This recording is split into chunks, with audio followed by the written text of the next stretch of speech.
আসসালামু আলাইকুম। এখন দেখবেন সংবাদ শিরোনাম। ইরান জুড়ে চলছে যুক্তরাষ্ট্র ইসরায়েলের তাণ্ডব। অভিযানের সমর্থন দিল মার্কিন সিনেট। ইসরায়েলি দূতাবাসে পাল্টা হামলার হুঁশিয়ারি তেহরানের। মধ্যপ্রাচ্যে আটকা পড়া বিমানের ২৮ ক্রু সহ ১৮৯ বাংলাদেশিকে নিয়ে দেশে এলো ইউএস বাংলার বিশেষ ফ্লাইট। শঙ্কা কাটল পরিবার স্বজনদের। দ্রুতই যুক্তরাষ্ট্রের বেশ কিছু অস্ত্রের মজুদ ফুরিয়ে যাবে ধারণা সমর বিশ্লেষকদের। মধ্যপ্রাচ্যের দেশগুলো থেকে পাল্টা আঘাতের শঙ্কা নিয়ে আন্তর্জাতিক অঙ্গনে আলোচনা। মধ্যপ্রাচ্য সংকটে বৈশ্বিক বাণিজ্যে অস্থিরতা, উদ্বেগ বাড়ছে বাংলাদেশেও। সংঘাত দীর্ঘায়িত হলে বিকল্প বাজার খুঁজতে হবে বলছেন ব্যবসায়ীরা। খুলনায় শ্রমিক দল নেতাকে গুলি করে হত্যা, অস্ত্রসহ আটক এক। তালিকা করে চাঁদাবাজ অস্ত্রধারীদের বিরুদ্ধে অভিযান চলবে জানালেন স্বরাষ্ট্রমন্ত্রী। ঢাকা টাঙ্গাইল মহাসড়কে আবারও যানজটে ভোগান্তির শঙ্কা। নির্মাণ কাজের জন্য এলেঙ্গা অংশে যানবাহনের ধীরগতি। নির্বিঘ্ন হবে ঈদযাত্রা, দাবি পুলিশের। এতক্ষণ শুনছিলেন সংবাদ শিরোনাম, এখন দেখবেন বিস্তারিত। ইরান জুড়ে ভয়াবহ তাণ্ডব চালিয়ে যাচ্ছে যুক্তরাষ্ট্র ইসরায়েল যৌথ বাহিনী। বুধবারও দেশটির একের পর এক গুরুত্বপূর্ণ সামরিক স্থাপনা লক্ষ্য করে হয়েছে হামলা। ইসরায়েলের সামরিক বিভাগ আইডিএফ এর দাবি, ইরানের নিরাপত্তা বিভাগের বেশ কয়েকটি শাখার সদর দপ্তর গুড়িয়ে দিয়েছে তারা।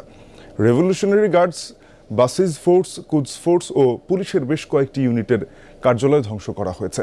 হামলার শিকার সাইবার কমান্ড সেন্টারও। কুর্দি অধ্যুষিত বানেহ এলাকায়ও সামরিক ঘাঁটিতে মিসাইল ছুড়েছে যৌথ বাহিনী। ইরানের ২০টির বেশি যুদ্ধজাহাজ ডুবিয়ে দেওয়ার দাবি করেছে ওয়াশিংটন। মধ্যপ্রাচ্যে যুদ্ধে আটকে পড়া বিমান বাংলাদেশ এয়ারলাইন্সের ২৮ ক্রু সহ ১৮৯ বাংলাদেশিকে নিয়ে ইউএস বাংলার বিশেষ ফ্লাইটটি ঢাকায় পৌঁছেছে। সকালে সংযুক্ত আরব আমিরাত থেকে আসা বাংলাদেশিরা ঢাকার হযরত শাহজালাল আন্তর্জাতিক বিমানবন্দরে অবতরণ করেন। মধ্যপ্রাচ্যে চলমান সংঘাতে ফ্লাইট স্থগিত হওয়ায় সংযুক্ত আরব আমিরাতের দুবাইয়ে আটকে পড়েন তারা। তাদের গ্রহণ করতে বিমানবন্দরে অপেক্ষা করছেন ফেরত আসা ব্যক্তিদের পরিবার ও স্বজনরা। বলেন, হঠাৎই যুদ্ধের পরিস্থিতিতে তৈরি হওয়ায় স্বজনরা উদ্বিগ্ন ছিলেন। যোগাযোগ করলে কিছুক্ষণ পরপরই মিসাইল হামলার খবর জানাচ্ছিলেন তাদের স্বজনরা। এতে পরিবার ও পরিজনরা আতঙ্কিত হয়ে পড়েন। ইউএস বাংলা এয়ারলাইন্সের এই ফ্লাইটের কথা জানতে পেরে গভীর রাতেই অনেকে বিমানবন্দরে চলে আসেন। এখানেই করেন সাহারিন। বিমান অবতরণের খবরে সবাই সন্তুষ্ট, প্রিয়জনকে নিরাপদে ফেরত পাচ্ছেন, এটাই তাদের বড় স্বস্তি। আমার আব্বুরা সেফলি ওখানে উঠতে পেরেছে এবং এখানে শুনছে নাকি ল্যান্ডও করে ফেলেছে। ওনার জন্যই দাঁড়িয়ে আছে এখানে সেহরি করছে। এখানে সেহরি করার পর এখানে আমরা ওনার জন্য অপেক্ষা করছি। আমার আব্বু এসে তাই আমার মনটা খুশি লাগছে। অনেক টেনশনে ছিলাম, কারণ উনি তো আসার কথা। তারপরে যখন ওখানে গন্ডগোল হচ্ছে, বোমা হচ্ছে, তখন খুব টেনশন হচ্ছিল। টেনশন মুক্ত লাগছে, কিছুক্ষণ সময় লাগবে হয়তো। 10 দিনের বেশি যুদ্ধ চললে ফুরিয়ে যাবে যুক্তরাষ্ট্রের গুরুত্বপূর্ণ বেশ কিছু অস্ত্রের মজুদ। মার্কিন সমর বিশ্লেষকদের বরাতে উঠে এসেছে এমন তথ্য। তাদের দাবি, যুক্তরাষ্ট্রের সমর ভাণ্ডারে আকাশ প্রতিরক্ষায় ব্যবহৃত ক্ষেপণাস্ত্রের সংখ্যা সীমিত। ইরানের কম দামি মিসাইল ঠেকাতে এগুলো ব্যবহার হলে দ্রুতই ফুরিয়ে যাবে অস্ত্রের মজুদ। নতুন করে তৈরি করতে প্রয়োজন সময়। আর অন্যান্য স্থানে মোতায়েন অস্ত্র মধ্যপ্রাচ্যে সরিয়ে নিলে কৌশলগত ঝুঁকিতে পড়বে ওয়াশিংটন। টানা ৬ দিন ধরে ইরানের বিভিন্ন স্থানে হামলা অব্যাহত রেখেছে যুক্তরাষ্ট্র।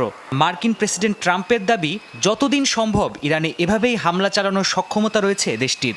মার্কিন সমর ভাণ্ডারে অস্ত্রের মজুদ প্রায় সীমাহীন। এদিকে কিছুদিন আগে মার্কিন প্রতিরক্ষা বিভাগ পেন্টাগন থেকে ফাঁস হওয়া তথ্যে উঠে এসেছে ভিন্ন চিত্র।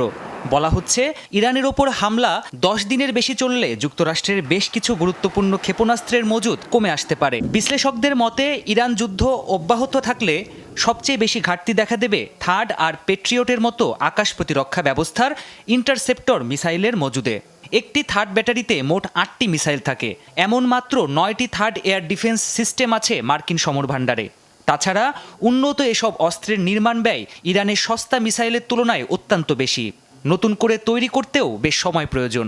বর্তমানে যে হারে ইরানের মিসাইল প্রতিহত করতে হচ্ছে তা অনির্দিষ্টকাল ধরে বজায় রাখা সম্ভব নয়। নিশ্চিতভাবেই এটি দীর্ঘ সময় চলবে না, এমনকি কয়েক সপ্তাহে মজুদ ফুরিয়েও যেতে পারে। এমন পরিস্থিতিতে যুক্তরাষ্ট্র নতুন করে অস্ত্র উৎপাদন শুরু করতে পারে, অথবা বিশ্বের বিভিন্ন প্রান্তে মোতায়েন অস্ত্র মধ্যপ্রাচ্যে সরিয়ে নিতে পারে। এক্ষেত্রে সেসব এলাকায় ঝুঁকির মধ্যে পড়বে মার্কিন ঘাঁটি আর স্থাপনাগুলো। যুক্তরাষ্ট্রের কিছু অস্ত্র ইউক্রেনে রাশিয়ার হামলা মোকাবেলায় ব্যবহৃত হচ্ছে, আর কিছু অস্ত্র এশিয়া, বিশেষ করে ইন্দো প্যাসিফিক অঞ্চলে মোতায়েন রয়েছে। সেগুলো বর্তমানে ব্যবহার না হলেও ইন্দো প্যাসিফিকে কোনো জরুরি পরিস্থিতি তৈরি হলে এগুলোর প্রয়োজন পড়বে। এসব অস্ত্র সরিয়ে নেওয়া হলে যুক্তরাষ্ট্রের উদ্বেগ আরও বাড়বে। ইরানের বিরুদ্ধে চলমান যুদ্ধে অত্যাধুনিক যুদ্ধবিমান, মিসাইল সিস্টেম আর ড্রোন সহ 20টিরও বেশি আলাদা যুদ্ধাস্ত্র ব্যবহার করছে যুক্তরাষ্ট্র। ব্যবহৃত হচ্ছে B-1, B-2 bomber, F-35, F-22 সহ অর্ধ ডজনেরও বেশি যুদ্ধবিমান। মধ্যপ্রাচ্যের বিভিন্ন দেশে ইরানের হামলার পরও এখনো পর্যন্ত সরাসরি কোনো সামরিক জবাব আসেনি। এসব দেশের পক্ষ থেকে পাল্টা আঘাত আসবে কিনা তা নিয়ে বিশ্বজুড়ে আলোচনা চলছে। অনেকের মতে ইরানের বিরুদ্ধে পদক্ষেপ মানে ইসরায়েলের পাশে দাঁড়ানো, তাই আরব দেশগুলো সংযত। একই সঙ্গে হরমুজ প্রণালীর মতো গুরুত্বপূর্ণ বাণিজ্য পথ সচল রাখার চেষ্টাও করছেন তারা। তবে প্রতিরক্ষায় যুক্তরাষ্ট্রের সাথে মধ্যপ্রাচ্যের হাত মেলানোর সম্ভাবনাও উড়িয়ে দিচ্ছেন না বিশ্লেষকরা। সর্বোচ্চ নেতাকে হারিয়ে একের পর এক দেশে হামলা চালিয়ে যাচ্ছে ইরান। শুরুতে টার্গেট কেবল মধ্যপ্রাচ্যের মার্কিন ঘাঁটিগুলো হলেও এখন অবশ্য সৌদি আরব, কুয়েত, কাতার, বাহরাইন ও সংযুক্ত আরব আমিরাতের বিভিন্ন বেসামরিক ও জ্বালানি স্থাপনাতেও হামলা চালাচ্ছে দেশটি। এমন পরিস্থিতিতে এই দেশগুলোরও যুদ্ধে জড়িয়ে পড়ার শঙ্কা বাড়ছে। তবে পাল্টা সামরিক পদক্ষেপের বিষয়ে অনেকটাই নিশ্চুপ এসব দেশ। তাদের এই নীরবতার পেছনের কারণ নিয়ে চলছে নানা জল্পনা। বিশ্লেষকরা বলছেন, গাজায় ইসরায়েলি আগ্রাসন নিয়ে নীরব দর্শকের ভূমিকা পালন করায় এমনিতেই ব্যাপক সমালোচনার মুখে বিভিন্ন আরব দেশ। এমন পরিস্থিতিতে তেহরানের বিরুদ্ধে দাঁড়ানো হতে পারে সরাসরি ইসরায়েলের পাশে দাঁড়ানোর শামিল। এ কারণে অনেক দেশ এখনও সামরিক পদক্ষেপ নেওয়া থেকে নিজেদেরকে বিরত রেখেছে। এখন পর্যন্ত তেহরানের সাথে কূটনৈতিক সমাধানের দিকেই আগ্রহ উপসাগরীয় দেশগুলোর।